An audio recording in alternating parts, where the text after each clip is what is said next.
بسم اللہ الرحمن الرحیم۔ السلام علیکم ناظرین، میرا نام محمد عثمان ہے اور آپ دیکھ رہے ہیں علم الاسرار۔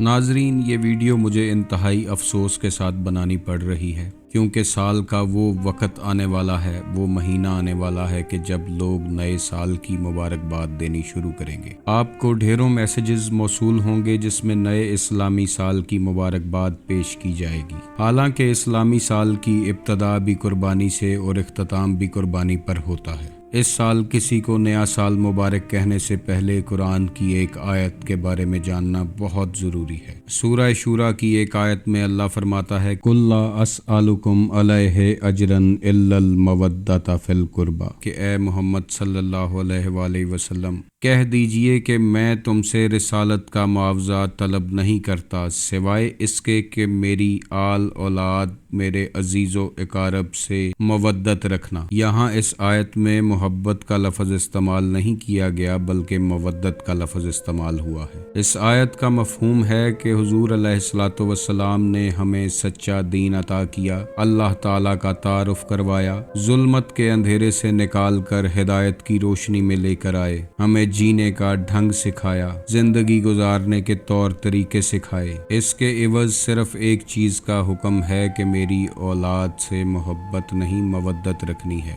محبت وہ ہے جو ماں کو بیٹے سے ہوتی ہے۔ اگر بیٹا دنیا سے چلا جائے تو ماں کچھ دیر غم میں مبتلا رہتی ہے، لیکن آہستہ آہستہ جینا سیکھ جاتی ہے۔ اور مودت وہ ہے جو مچھلی کو پانی سے ہے۔ اگر مچھلی پانی سے جدا ہو جائے تو وہ مر جاتی ہے۔ اسی طرح اہل بیت رسول صلی اللہ علیہ وآلہ وسلم سے محبت کا نہیں مودت کا حکم ہے۔ ہم کلمہ تو پڑھتے ہیں کہ لا الہ الا اللہ محمد الرسول اللہ، لیکن یہ مودت اس کلمے کی قیمت ہے۔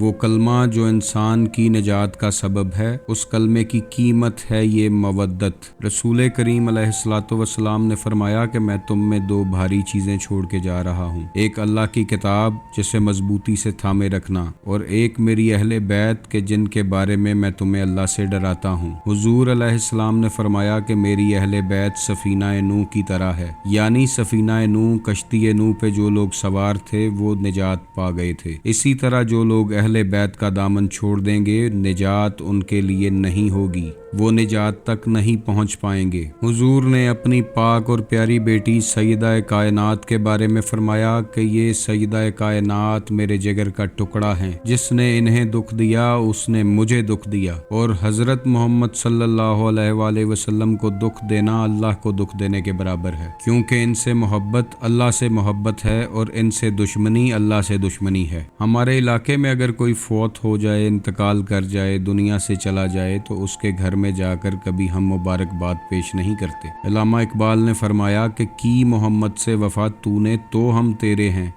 یہ جہاں چیز ہے کیا لوح و قلم تیرے ہیں۔ تو یہ کیسی وفا ہے سرکار دو عالم صلی اللہ علیہ وآلہ وسلم کے ساتھ کہ محرم الحرام میں ان کی آل اولاد کو قتل کر دیا جاتا ہے اور ہم مبارکباد پیش کر رہے ہوتے ہیں۔ ان کے 18 سال کے بچے سے لے کر 6 ماہ کے بچے کو شہید کر دیا جاتا ہے اور ہم مبارکباد پیش کر رہے ہوتے ہیں۔ ایک غیرت مند انسان ہر چیز برداشت کر سکتا ہے، لیکن اگر کبھی اس کی بیٹیوں کی عزت پر حرف آ جائے تو وہ برداشت نہیں کرتا۔ یہ وہ مہینہ ہے جس میں آل رسول کی بیٹیوں کی چادریں کھینچ لی گئیں اور ہم مبارکباد پیش کر رہے ہیں۔ نبی دو جہاں نبی محترم صلی اللہ علیہ وآلہ وسلم کے گھر میں ایک نہیں کئی طرح کے دکھ ہیں، کئی طرح کی پریشانیاں ہیں۔ ان کا پورے کا پورا کنبہ کربلا میں شہید کر دیا جاتا ہے اور ہم محرم میں مبارکباد کے ڈھیر لگائے بیٹھے ہیں۔ دین اسلام کی سب سے بڑی بنیاد یہ ہے کہ رسول اللہ کے غم میں غمگین ہونا اور ان کی خوشیوں میں خوش ہونا، یہی وفا کا پیمانہ ہے۔ حضور علیہ السلام نے فرمایا کہ تم میں سے کوئی شخص اس وقت تک مومن نہیں ہو سکتا جب تک کہ میں محمد اس کو اس کی جان، مال، عزیز و اقارب، والدین، اولاد سے بڑھ کر عزیز نہ ہو جاؤں۔ تو یہ کیسی وفاداری ہے کہ جن کا کلمہ پڑھتے ہیں ان کے گھر میں دکھ اور غم ہوتا ہے اور ہم خوشیاں منا رہے ہوتے ہیں۔ ایسی ہی کچھ وفاداری کربلا میں بھی کچھ لوگوں نے دکھائی تھی۔ حضرت امام حسین علیہ السلام کو شہید کرنے والے کافر نہیں تھے، وہ بھی مسلمان ہی تھے۔ امام علی مقام علیہ السلام کو جب شہید کیا گیا تو اس وقت یزید کی فوجوں میں یہی بات چل رہی تھی کہ جمعے کا وقت ہو رہا ہے، جمعہ پڑھنا ہے تو جلدی جلدی ان کو شہید کیا جائے۔ وہ لوگ بھی مسلمان تھے اور اجر رسالت کی آیات پڑھ چکے تھے اور اس طرح کا اجر رسالت پیش کر کے لعنت کے حقدار ٹھہرے۔ جس نبی کا کلمہ پڑھنا ہے اس کی آل اولاد سے مودت ضرور رکھنی ہے۔ مجھے بھی اکثر لوگ جب یہ مبارکباد پیش کرتے ہیں تو میں عاجزانہ طریقے سے ان سے صرف اتنا کہتا ہوں کہ کیا یہ مبارکباد رسول اللہ کو پیش کر سکتے ہو؟ کیا انہیں کہہ سکتے ہو کہ یا رسول اللہ آپ کے بچے تو مارے گئے تو یہ نئے سال کی مبارکباد قبول کریں؟ آپ کا تو 18 سال کا علی اکبر اور 6 ماہ کا علی اصغر شہید ہو گیا تو یہ نئے سال کی مبارکباد قبول کریں؟ کربلا میں آپ کی بیٹیوں کی چادریں کھینچ لی گئیں مگر یہ نئے سال کی مبارکباد قبول کریں؟ آپ کے گھر کی عزت و تکریم تو پامال ہو گئی مگر یہ نئے سال کی مبارکباد قبول کریں؟ آپ کا کنبہ جس اسلام کے لیے اجڑ گیا اس اسلام کے نئے سال کی مبارکباد قبول کریں؟ یہ اجر رسالت ہے جو ہم نے پیش کرنا ہے، یہ رسول اللہ سے وفا ہے جو ہم نبھا رہے ہیں۔ رسالت مآب صلی اللہ علیہ وآلہ وسلم جو ہمیشہ اشک بار رہتے تھے صرف اپنی امت کے لیے، صرف اللہ سے دعا مانگتے تھے کہ یا اللہ میری امت میری امت میری امت کو بخش دیں، تو امت آج انہیں کیا صلہ دے رہی ہے؟ امت نے کربلا میں بھی ایسا ہی صلہ دیا تھا جو آج مبارکبادوں کی صورت میں دے رہی ہے۔ کسی کو نئے سال کی مبارکباد دینے سے پہلے ضرور سوچئے گا کہ کیا یہ مبارک آپ رسالت مآب صلی اللہ علیہ وآلہ وسلم کی بارگاہ میں پیش کر سکتے ہیں؟